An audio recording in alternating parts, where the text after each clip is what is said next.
ಬಳ್ಳಾರಿಯ ಶೂಟೌಟ್ ಕೇಸ್ನಲ್ಲಿ ಎತ್ತಂಗಡಿ ಮಾಡಲಾಗಿದೆ ಐಜಿಪಿ ವರ್ತಿಕಾ ಅವರನ್ನ. ಐಜಿಪಿ ವರ್ತಿಕಾ ಕಾಟಿಯಾರ್ ಅವರನ್ನ ವರ್ಗಾವಣೆ ಮಾಡಲಾಗಿದೆ. ಬಳ್ಳಾರಿಯಲ್ಲಿ ಬುಲೆಟ್ ಕೇಸ್ನಲ್ಲಿ ಈಗಾಗಲೇ ಎಸ್ಪಿ ಅವರ ಎತ್ತಂಗಡಿ ಆಗಿದೆ. ಈಗ ಸಸ್ಪೆಂಡ್ ಆದ ಬೆನ್ನಲ್ಲೇ ಎಸ್ಪಿ ಅವರು ಈಗ ಇನ್ನೊಬ್ಬರು ವರ್ತಿಕಾ ಕಾಟಿಯಾರ್ ಅವರ ವರ್ಗಾವಣೆ ಮಾಡಿದ್ದಾರೆ. ಐಜಿಪಿಯಾಗಿ ಪಿಎಸ್ ಹರ್ಷ ನೇಮಕ ಮಾಡಲಾಗಿದೆ. ಬಳ್ಳಾರಿಯ ಹೊಸ ಐಜಿಪಿಯಾಗಿ ಪಿಎಸ್ ಹರ್ಷ ನೇಮಕಗೊಂಡಿರುವಂತದ್ದು. ಎಸ್ಪಿಯಾಗಿ ಸುಮನ್ ಡಿ ಪನ್ನೇಕರ್ ಅವರ ನೇಮಕ ಮಾಡಲಾಗಿದೆ. ಪೊಲೀಸರ ವೈಫಲ್ಯ ಅಂತ ವಿಪಕ್ಷ ನಾಯಕರು ಆರೋಪವನ್ನ ಮಾಡ್ತಾ ಇದ್ರು. ಈಗಾಗಲೇ ಐಜಿಪಿಯ ವಿರುದ್ಧ ಯಾವುದೇ ರೀತಿಯ ಕ್ರಮ ಕೈಗೊಂಡಿಲ್ಲ ಅಂತ ಬಿಜೆಪಿಯ ನಾಯಕರು ಕೂಡ ಹೇಳಿಕೆಯನ್ನು ಕೊಡ್ತಾ ಬರ್ತಾ ಇದ್ರು. ಸದ್ಯಕ್ಕೆ ಸರ್ಕಾರ ಈಗ ಐಜಿಪಿಯನ್ನ ವರ್ಗಾವಣೆ ಮಾಡಿದೆ. ಎಸ್ಪಿಯ ಸ್ಥಾನಕ್ಕೂ ಕೂಡ ಹೊಸ ಪೊಲೀಸ್ ಅಧಿಕಾರಿಯನ್ನ ನೇಮಕ ಮಾಡಲಾಗಿದೆ.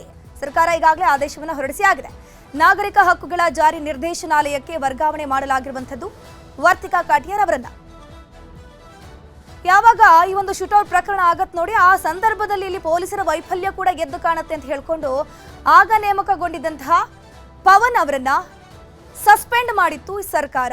ಅದಾದ ಮೇಲೆ ವಿಪಕ್ಷದವರು ಕೂಡ ಪವನ್ ಅವರು ಆತ್ಮಹತ್ಯೆ ಮಾಡೋಕೆ ಯತ್ನ ಮಾಡಿದ್ದಾರೆ ಅಂತೆಲ್ಲ ಹೇಳ್ಕೊಂಡು ದೊಡ್ಡ ಮಟ್ಟದಲ್ಲಿ ಕಾಂಗ್ರೆಸ್ ಸರ್ಕಾರದ ವಿರುದ್ಧ ವಾಗ್ದಾಳಿ ಮಾಡುವಂತಹ ಕೆಲಸವನ್ನ ಮಾಡ್ತು. ಅದ್ರ ಜೊತೆಗೆ ಅಲ್ಲಿ ಐಜಿಪಿ ಅವರು ಇರ್ತಾರೆ, ತುಂಬಾ ಜನ ಪೊಲೀಸ್ ಅಧಿಕಾರಿಗಳಿರ್ತಾರೆ. ಎಸ್ಪಿ ಅವರು ಮಾತ್ರ ಅಲ್ಲ, ಅವರಿಗೆ ಯಾಕೆ ತಲೆದಂಡ ಆಗಿಲ್ಲ, ಅವರ ವಿರುದ್ಧ ಯಾಕೆ ಕ್ರಮ ಕೈಗೊಂಡಿಲ್ಲ ಅಂತ ಹೇಳ್ಕೊಂಡು ವಿಪಕ್ಷ ನಾಯಕರು ಕಾಂಗ್ರೆಸ್ ಸರ್ಕಾರದ ವಿರುದ್ಧ ಮೂಗಿ ಬಿದ್ದಿದ್ರು. ಸದ್ಯಕ್ಕೆ ಐಜಿಪಿ ಆಗಿದ್ದ ವರ್ತಿಕಾ ಕಾಟಿಯಾರ್ ಅವರನ್ನ ವರ್ಗಾವಣೆ ಮಾಡಲಾಗಿದೆ.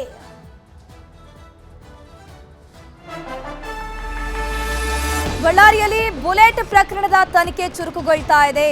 ಮೃತ ರಾಜಶೇಖರ್ರ ಕೊನೆಯ ವಿಡಿಯೋ ಈಗ ವೈರಲ್ ಆಗ್ತಾ ಇದೆ. ಶೂಟೌಟ್ನಲ್ಲಿ ರಾಜಶೇಖರ್ ಅನ್ನೋ ಕಾಂಗ್ರೆಸ್ ಕಾರ್ಯಕರ್ತ ಮೃತಪಟ್ಟಿದ್ರಲ್ಲ, ಅವರ ಲಾಸ್ಟ್ ವಿಡಿಯೋ ಈಗ ವೈರಲ್ ಆಗ್ತಾ ಇದೆ. ಪ್ರಾಣವನ್ನ ಉಳಿಸ್ಕೊಳ್ಳೋಕೆ ಓಡ್ತಿರುವಂತಹ ದೃಶ್ಯ ಕ್ಯಾಪ್ಚರ್ ಆಗಿದೆ. ಜನಾರ್ದನ ರೆಡ್ಡಿ ಮನೆ ಬಳಿ ಗಲಾಟೆಯ ಸಂದರ್ಭದ ವಿಡಿಯೋ ಇದು. ರಾಜಶೇಖರ್ ಹಿಂದೆಯೇ ಗಾಡಿಯಲ್ಲಿ ಗುಂಡು ಹಾರಿಸಲಾಗಿದೆ.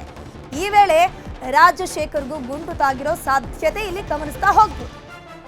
ಲಾಸ್ಟ್ ವಿಡಿಯೋ, ರಾಜಶೇಖರ್ ಅವರು ತಮ್ಮ ಪ್ರಾಣ ಉಳಿಸುವಂತಹ ಸಲುವಾಗಿ ಯಾವಾಗ ಗಲಾಟೆ ಗದ್ದಲ ಆಗತ್ತೆ, ತನ್ನ ಪ್ರಾಣವನ್ನ ನಾನು ಉಳಿಸ್ಕೋಬೇಕು ಅನ್ನೋ ನಿಟ್ಟಿನಲ್ಲಿ ಓಡ್ತಾ ಇರುವಂತಹ ದೃಶ್ಯ ಈಗ ನ್ಯೂಸ್ 18ಗೆ ಲಭ್ಯ ಆಗಿದೆ.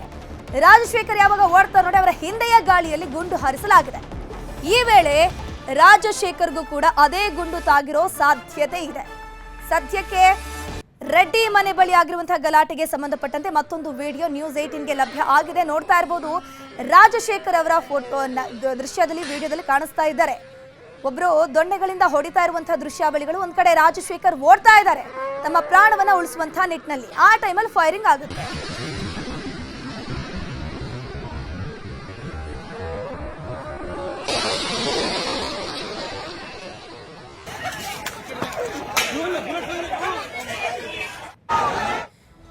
ಇದ್ರ ಬಗ್ಗೆ ಹೆಚ್ಚಿನ ಮಾಹಿತಿ ನೀಡ್ತಾ ಹೋಗ್ತಾರೆ ನಮ್ಮ ಪ್ರತಿನಿಧಿ ಬಸವರಾಜ್. ಲೈವ್ ನಲ್ಲಿ ಜಾಯ್ನ್ ಆಗಿದ್ರೆ ದೂರವಾಣಿ ಸಂಪರ್ಕದಲ್ಲಿ. ಬಸವರಾಜ್, ಇಲ್ಲಿ ಐಜಿಪಿ ವರ್ತಿಕಾ ಕಾಟಿಯಾರ್ ಅವರನ್ನ ವರ್ಗಾವಣೆ ಮಾಡಲಾಗಿದೆ. ಸದ್ಯಕ್ಕೆ ಏನೆಲ್ಲ ರೀಸನ್ ಗಳನ್ನ ಸರ್ಕಾರ ಕೊಟ್ಟಿದೆ ಅಂತ?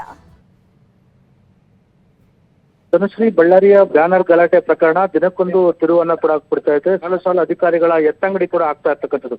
ಇದಕ್ಕೆ ಪ್ರಮುಖವಾಗಿರ್ತಕ್ಕಂಥದ್ದು ಕೂಡ ಪರಿಸ್ಥಿತಿಯನ್ನು ನಿಯಂತ್ರಣ ಮಾಡುವಲ್ಲಿ ಕೂಡ ಸಂಪೂರ್ಣವಾಗಿ ಹಿರಿಯ ಪೊಲೀಸ್ ಅಧಿಕಾರಿಗಳು ವೈಫಲ್ಯ ಕೂಡ ಇಲ್ಲಿ ಮೇಲ್ನೋಟಕ್ಕೆ ಗೊತ್ತಾಗ್ತಾ ಇದೆ. ಈಗಾಗಲೇ ಜನವರಿ 1ರಂದು ಘಟನೆ ಆಗಿತ್ತು. ಆದ್ರೆ ಅವತ್ತೇ ಕರ್ತವ್ಯಕ್ಕೆ ಹಾಜರಾಗಿರ್ತಕ್ಕಂಥ ಪವನ್ ನೆಜ್ಜೂರ್ ಎಸ್ಪಿ ಇದ್ರು. ಅವರು ಆ ಘಟನಾ ಸ್ಥಳಕ್ಕೆ ತಡವಾಗಿ ಬಂದದನ್ನೋ ಕಾರಣಕ್ಕಾಗಿ ಅವರನ್ನ ಅವತ್ತೇ ಸರ್ಕಾರ ಕೂಡ ಅವರನ್ನ ವರ್ಗಾವಣೆ ಒಂದು ಅಮಾನತು ಕೂಡ ಮಾಡಿರ್ತಕ್ಕಂಥದ್ದು. ಇದಾದ ಬಳಿಕ ಆದ್ರೆ ಐಜಿಪಿ ವಿರುದ್ಧ ಕೂಡ ಗಂಭೀರ ಆರೋಪಗಳು ಕೂಡ ಕೇಳಿ ಬಂದಿರತಕ್ಕಂಥದ್ದು. ಐಜಿಪಿ ಆಗಿರ್ತಕ್ಕಂಥ ವರ್ತಿಕಾ ಕಾಟಿಯಾರ್ ಅವರು ಆ ಘಟನಾ ಸ್ಥಳಕ್ಕೆ ತಕ್ಷಣಕ್ಕೆ ಬಂದರೂ ಕೂಡ ಪರಿಸ್ಥಿತಿಯನ್ನ ನಿಯಂತ್ರಣ ಮಾಡುವಲ್ಲಿ ಐಜಿಪಿ ಅವರು ಸಂಪೂರ್ಣವಾಗಿ ವಿಫಲ ಆಗಿದ್ದಾರೆ ಅನ್ನೋದು ಆರೋಪ ಕೂಡ ಕೇಳಿ ಬಂದಿರತಕ್ಕಂಥದ್ದು. ಅದ್ರ ಜೊತೆಗೆ ತನಿಖೆಯ ಬಗ್ಗೆ ಕೂಡ ಸಾಕಷ್ಟು ಅನುಮಾನವನ್ನು ಕೂಡ ಬಿಜೆಪಿ ವ್ಯಕ್ತಪಡಿಸಿರ್ತಕ್ಕಂಥದ್ದು. ಅದು ಪೋಸ್ಟ್ ಮಾರ್ಟಮ್ ಮುಂದೆ ಹಿಡಿದು ಅಂತ್ಯ ಸಂಸ್ಕಾರದವರೆಗೂ ಕೂಡ ಸಾಕಷ್ಟು ಅನುಮಾನವನ್ನು ಕೂಡ ಬಿಜೆಪಿ ನಾಯಕರು ಮಾಡ್ತಾ ಇದ್ರು. ಏಕಾಗಿ ಕೂಡ ತನಿಖೆಯಲ್ಲಿ ಕೂಡ ಕೇವಲ 6 FIR ಆದ್ರೂ ಕೂಡ ಕೇವಲ 26 ಜನರನ್ನ ಬಂಧಿಸಿ ನ್ಯಾಯಾಂಗ ಬಂಧನಕ್ಕೆ ಒಪ್ಪಿಸಿದ್ ಬಿಟ್ರೆ ಸಾಲು ವಿಡಿಯೋಗಳು ಕೂಡ ವೈರಲ್ ಆಗ್ತಾ ಇದ್ರು ಕೂಡ ಯಾವುದೇ ಅವರನ್ನ ಒಂದು ವಶಕ್ಕೆ ತೆಗೆದುಕೊಳ್ಳತಕ್ಕಂಥ ಕೋಜಿ ಕೂಡ ಹೋಗಿರ್ಲಿಲ್ಲ.